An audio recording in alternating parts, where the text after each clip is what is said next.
Trojan fans got a chance to meet and greet student athletes. And SGA Senate applications are still available. Stay tuned. Troy, TrojanVision News starts now. From the High Definition Production Center of Troy University's Broadcast and Digital Network at Troy, Alabama's International University, this is Troy TrojanVision News. Hello and welcome to Troy TrojanVision News for August 24th, 2015. I'm Casey Freeman. And I'm Sarah Singletary. Thank you for joining us this evening. The fall sports season kicked off on Friday night as the Trojan soccer team played their first home game of the season. The other teams are soon to follow suit. On Saturday, Trojan fans got the chance to meet all of the coaches and athletes taking part in the fall sports on Saturday at the Fall Fan Day. Brianna McDougall gives us a look at the excitement. Saturday, Trojan Arena was jam-packed with thousands of fans eager to meet the athletes of Troy University. Fans lined up to receive autographs from the Trojan cheerleaders, football, soccer, volleyball, and cross-country teams. For some athletes, this was their first time participating in Fan Day activities, while others were just glad for the ongoing support. It's a great feeling. You know, this is my first Fan Day with Troy, so it's awesome just to see the support and everyone that went to the game come out here and really see that they're really passionate about the game too. We have Fan Day going on. It's my third year here. I'm a junior here at Troy University and just here having a good time. This Fan Day gave major publicity for some of the smaller sports. It's a better turnout than I expected. You know, cross country is a small sport, so we don't really get that much publicity and all that. So it's better. It's better this year than last year. Soccer isn't obviously something that's home in Alabama, so it's really cool seeing the support grow. Whether you're a student or alum or just part of the Trojan community, Troy Fan Day is a treat for all. I think it's a great experience, that just everybody coming together, all one purpose down here. I like the new facilities and everything, and like I said, it's my first time in this building, so I've had a good time, good experience. This is great. It's great to be able to come out here and meet the people that you support one-on-one, build relationships with them, and keep everything in the community. So, we live in Troy, we work in Troy, and we're going to support Troy all the way home. Brianna McDougall, Troy TrojanVision News. The next chance to see a Trojan team in action in Troy will be Friday when the soccer team takes on UT Martin at 7 o'clock at the Trojan Soccer Complex. Applications are now available for the upcoming SGA Senate vacancy elections. The SGA fills most of their Senate seats in the spring. However, some positions remain open in the residence halls and academic colleges for potential new students. Next week's Senate elections will fill those spots. Applications are now available in the vacancy positions. SGA President Heath Barton explains what it means to be a senator.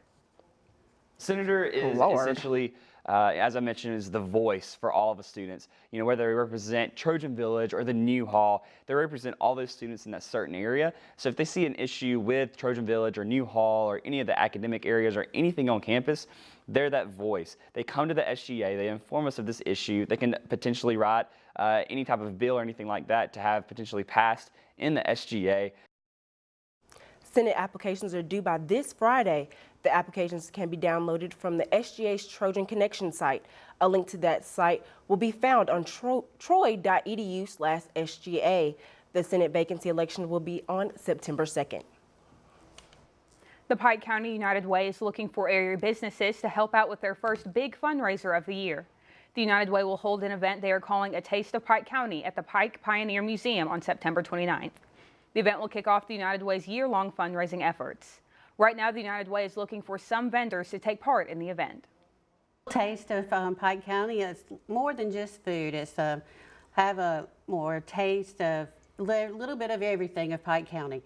That's all businesses, all organizations, a little bit of everything of Pike County. So any business or organization that wants to be a part of the event can call us and set up to be a vendor and let everybody of Pike County know about your organization or your business. To register to become a vendor at the Taste of Pike County, you can contact Connor at the United Way office at 566-0011. The registration fee is $25. Connor says they plan to close registration by September 15th. The Taste of Pike County will be held on September 29th at the Pioneer Museum of Alabama.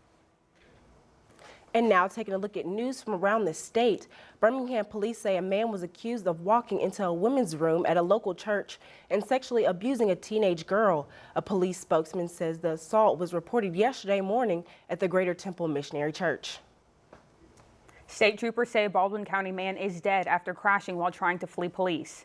Troopers say 33-year-old Chad Cullen Childress attempted to elude Loxley police after fleeing from a traffic stop yesterday afternoon.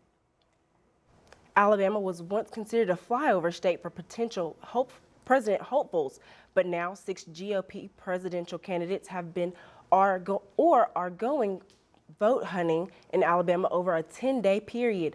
Donald Trump had an appearance last week in Mobile. Wisconsin Governor Scott Walker is in Talladega on Saturday, and others, including former Florida Governor Jeb Bush, are planning stops shortly in the state. And still to come on Troy TrojanVision News, Trojans fans filled the stands in the soccer team season opener. And is current Vice President Joe Biden making a run for the White House? That story and more coming up. Stay with us. Increasing questions about Vice President Joe Biden and whether he will seek the presidency. And today, the White House spokesman was pressed to respond.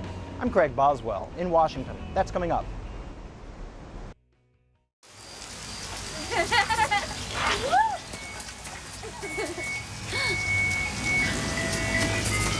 Mom, can we get some ice cream? Please, Mom, please. No, we're having dinner soon. Please.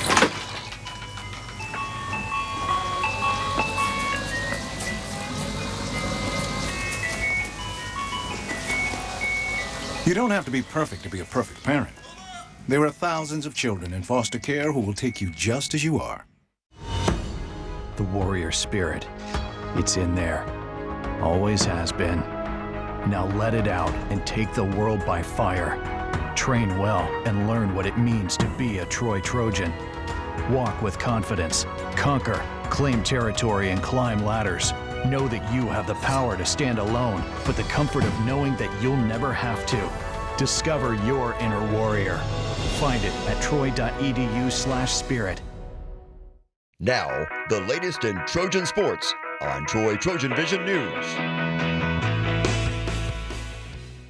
Trojan fans packed into the soccer complex Friday night, breaking the attendance record as the soccer team kicked into its season with the win against Gardner-Webb. A total of 863 fans were in attendance, and the excitement from the stands carried over to the field. The Trojans fired 7 shots in the first 25 minutes, scoring the first goal in the 38th minute, with Abby Reynolds finding the back of the net with a header off a corner kick from Kirsten Rendell. The Trojans didn't stop there as Reynolds scored her second goal of the night in the 72nd minute off a rebound following a shot from Brooke McKee. The Trojan defense held the running Bulldogs to only 4 shots on the night, with goalkeeper Mickey Lewis finishing with 3 saves.